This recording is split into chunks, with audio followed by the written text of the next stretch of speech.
Hello, friends and foes. I'm Anya, and this is my monthly reading wrap up where I'm going to talk about all the books I read this month. This month, I was reading For Sunrise on the Readathon, hosted by Katie Colson.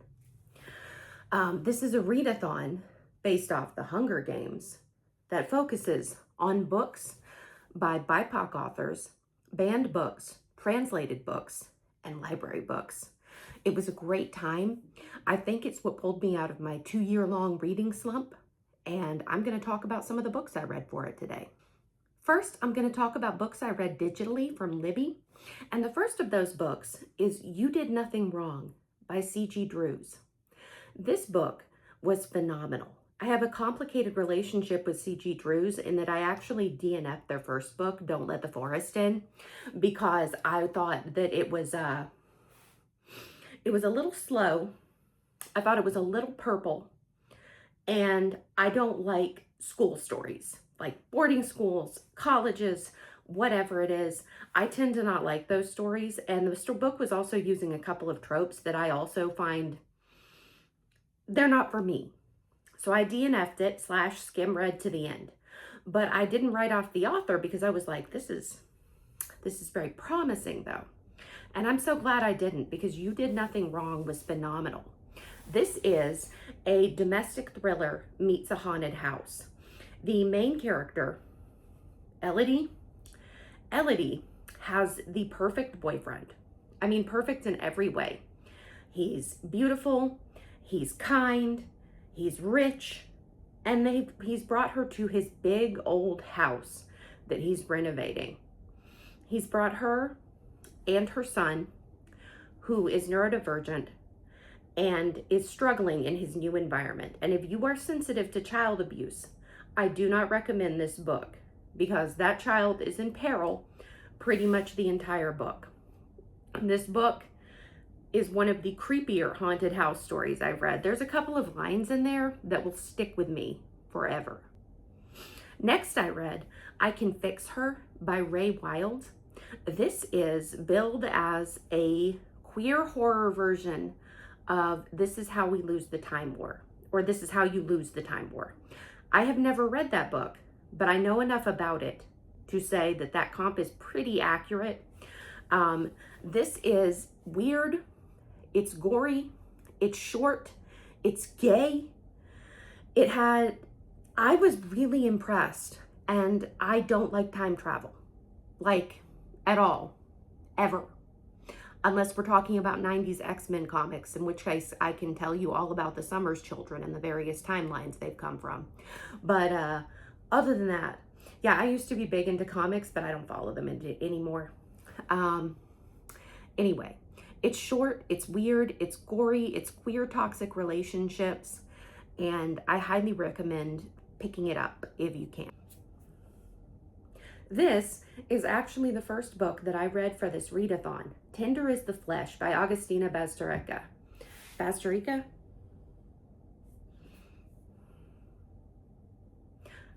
Tender is the Flesh is the first book I read for this readathon, and I had been meaning to pick this up for ages, but I didn't because I was worried I wouldn't like it.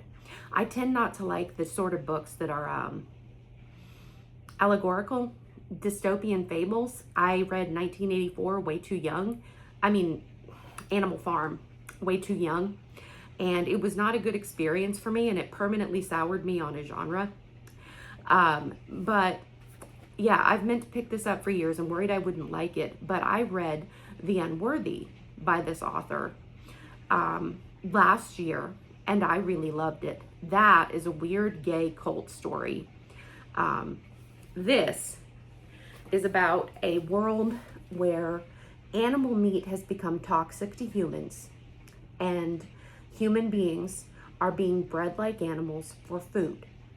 This book covers extensively the nature of slaughtering and how slaughterhouses work, and I will admit that the first half of the book was a slog for me. I used to cook professionally and knew a lot of those details, and I'm also not grossed out by cannibalism because I'm a big horror fan in general. But once I got past the opening, which read a little bit like a textbook, I really enjoyed the book. This is the type of book that's been so big and so popular that if you have considered picking this up, you've probably done so already. But I will add my voice to the choir saying Tender is the Flesh is a great book. It is a great critique of capitalism and consumerism and factory farming and how we treat animals, and I highly recommend it. Next, we have Hammers on Bone by Cassandra Khaw. I am the one person who actually liked Nothing But Blackened Teeth. Everybody else hated that book, but I thought it was great. This is another of their books, and this is Lovecraftian noir. So he smokes cigarettes and he calls women dames, and also there's tentacles, and he's an eldritch abomination from beyond the stars, who comes across a little boy who hires him to kill another man, who it turns out is also an eldritch abomination from beyond the stars. This is a good book. I gave this 4 stars, but I don't think I'm in my noir era. Fiend by Alma Katsu. This was billed as being similar to, the hell was it similar to? The Fall of the House of Usher, the Mike Flanagan show. I love that show. That show's glorious, gory, over the top. This book is not, but it's still a good book. It's more subdued than The Fall of the House of Usher. This follows an Albanian family who has unholy wealth, unholy power, and strange accidents always befall their enemies. They have a legend of the family protector, a dark, ominous presence. But that's just a myth. Or is it? Obviously, it's not just a myth. This is about a family who has a demon that is passed down through the generations. But in this current generation, the children are squabbling over who gets to control the succession of the family. It is short. It's only about 200 pages. I admit I didn't fully click with the characters in this one. I don't need characters to be likable, but I do need them to be interesting. And some of these characters fell a little flat for me, particularly the main woman that we follow. But the ending redeemed it. It does have a good, sharp ending. And if you read a lot of horror, you know that endings are frequently the weakest parts of the books. So I do recommend this if the premise sounds interesting to you. Next we have my biggest disappointment of the year. I bought this book new. I bought it new. I paid full price for it because I was so excited about it. I love horror. I love feminism. I was really excited for a book that interweaved the two, and I thought it had so much potential. Horror is often not taken seriously and not subjected to serious, rigorous academic critique or feminist critique. It's often treated as though it's not as worthy as other genres of serious analysis, but it is. And horror is feminist. And there are men, and this book has some great essays. I particularly still think about the essay about the Omen and the myth of benevolent patriarchy. And that was a really sharp, smart essay. But as a book, this collection is flawed because it is entirely about white feminism. This book never mentions race. This book never mentions gender. It never mentions class. It's a little disrespectful in its handling of some of the one of the black characters in the movies. This is nitpicky, but there's an essay about The Shining and domestic violence that I thought the bones of the essay were good, but I felt that, so the author uses this narrative convention where she lists the character name and follows it with the name of the actor who played them. So Jack Nicholson, Wendy, Shelley Duvall. She did not do this for the character of Dick Halloran, played by Scatman Crothers, and I found that disrespectful to the character and to the actor. And I also found it, Stanley Kubrick chooses to invoke a trope in the movie The Shining, specifically the black man dies first trope, which is not present in the book. And she doesn't interrogate this choice at all or the problematic racial representation that it embodies. This book,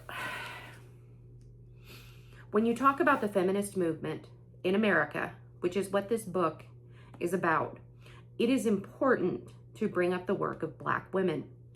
The debate about reproductive rights looked very different for Black women. And if you do not know about that, I recommend the book Killing the Black Body by Dorothy Roberts. This book, it could have been, it's too broad, and it's also not specific enough. This is a book for straight, white, cis, able-bodied women. Next, I read Root Rot by Saskia Nislow. So when I talked about this book in my book haul video, I said I hated it, but that's not actually true. What is true is that this is a weird girl book, and I am not a weird girl. I just play one on TV. This is weird, sporecore, queer fairy tale, and it is very good. It's odd, and it's beautiful, and it is not for me, but I do still recommend this book if anything about it intrigues you. Not for me, but a very good book. Green Fuse Burning by Tiffany Morris. This is an excellent book. This is post-colonial cosmic grief horror by an Indigenous author, and it is exactly what I needed at exactly the time I needed it. This book broke me open and healed something inside of me. It is incredible. I recommend it to everyone. It's by an Indigenous author. It's also, it's queer, if I didn't mention that. And if I were the type of girly who annotated or tabbed their books, I would have annotated the hell out of those. This is definitely one of the best books that I read this month. I'm going to talk about a book I DNF'd, but not because the book was bad. And that was Their Eyes Were Watching God by Zora Neale Hurston. This is a classic, and it's one that I've had on my TBR for a long time. I don't read a lot of classics, so the ones that I do read are special to me. They mean something, and I've picked them out for specific reasons that resonate with my heart. And I can't read this book, but not because it is bad. I can't read this book because I learned during the reading that it is partially about a hurricane. And I went through Hurricane Helene, the natural disaster part of Hurricane Helene, and it was very traumatizing. And I can no longer read books that contain hurricanes or natural disasters. I've tried. I tried once or twice with some fluffier books with less heavy subject matter, and they were very bad reading experiences. Not that the books were bad. The actual reading experience was bad and was not good for my mental health. And for that reason, I had to DNF this book. Maybe I'll be able to pick it up for next year's Readathon. Maybe I'll be in a better place, but I am not able to finish this book at this time. So after I accidentally re-traumatized myself with Their Eyes Were Watching God, I needed a comfort read, something fluffy. So I read a book that is not in the spirit of this Readathon at all, and that was Cujo by Stephen King. Literally, I put down Their Eyes Were Watching God, and I was like, I need something to think about that is not the hurricane. And Cujo was right there. And for me, Stephen King is a comfort read. He is a warm blanket on a cold night. He is a pair of fuzzy socks when your toes are freezing. I picked this book up and was like, Stephen King can't hurt me. And he did not hurt me. This is actually a very good book, and I was surprised because I am pretty sure this is the book that King doesn't remember writing because he was coked out of his mind. And it actually reminded me, I talked a little bit about this, but it kind of reminded me of Jaws with its domestic drama and with an affair plot line that I didn't know was there. I've also never seen the movie Cujo. Unless it's sharks, I'm not really into animal attack horror, but this was good. This was fun. It was exactly what I needed. It was a fluffy bunny of a read. This is about as fluffy as I get. I guess it's literally fluffy because it has a dog in it. But Cujo, not bad, but definitely not one of the kings that I would recommend. Now we're going to talk about the 2 books that I am still reading and hope to wrap up by the end of the readathon. The first book I'm in the middle of is Battle Royale by Kushan Takamine. And I have had this on my TBR for a very long time, ever since I saw the movie years ago. I love the movie, but this book is hard going for me. I'm not sure if it is the translation. I'm not sure if it is the actual nature of the book itself, but it's a little bit of a slog. And I'm not that far into it. I'm 122 pages into this 600-page book, and it is just not grabbing me. I may end up DNFing this one. But I did want to, I thought it would be I thought it would be incredible, like incredibly gripping, fast-paced, but it is a little slow. It's a little clunky. It's by a BIPOC author. It is translated. I'm pretty sure it was banned or challenged in Japan. But if you've read this book, let me know if it picks up a little bit towards the middle. And the last book that I am reading for this month in the readathon is The Buffalo Hunter by Stephen Graham Jones. Stephen Graham Jones wrote My Heart is a Chainsaw, which is my favorite book of all time. I have never empathized so hard with a female character. He is on his way to becoming one of my favorite authors. I need to pick up a couple more books at him, but I've loved everything I've read from him, and The Buffalo Hunter is no exception. This is about an indigenous vampire and his life, and it is told through, he is telling his story to a priest in the 1800s, and this story is being read by that priest's descendant in 2018. And it is beautiful. It is a deconstruction of colonialism. It is an exploration of vampirism as the colonization of the body, the loss of culture, the loss of self. This book has made me tear up so many times. It is such a heavy, beautiful book. It is already a 5-star. I'm about halfway through. This is a 5-star. I don't see any way it could be anything else, and I highly recommend it. Highly recommend it if you have not read this already. So that's it for this month's reading. I have a couple of things coming up. One of the things that I like to do is I'm a big DNFer. Big. I have like 230 something books on my DNF shelf.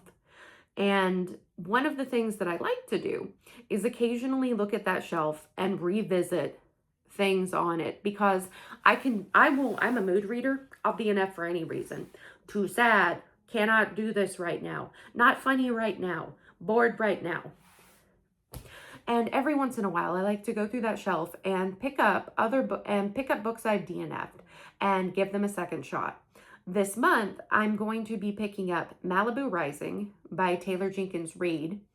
I DNF'd this previously, and I am pretty sure my review said DNFing at 50% because I am so bored. But since then, I have read Atmosphere, and I loved it. Am I a Taylor Jenkins Reid fan now? Or did I just like that book because it was gay? And the other book I'm reading is from an author I've DNF'd, which is Hazelthorn by C.G. Drews. DNF'd, Don't Let the Forest In. Loved, You Did Nothing Wrong. Do I love this author, or did I just love that book? Gonna be finding out this month. Um, Other things I'm hoping to read in the month to come are The Rats by James Herbert. I love a book about carnivorous, predatory rats. I know I said I didn't get down with animal attacks, but that's movies, and I'm exploring the genre in books.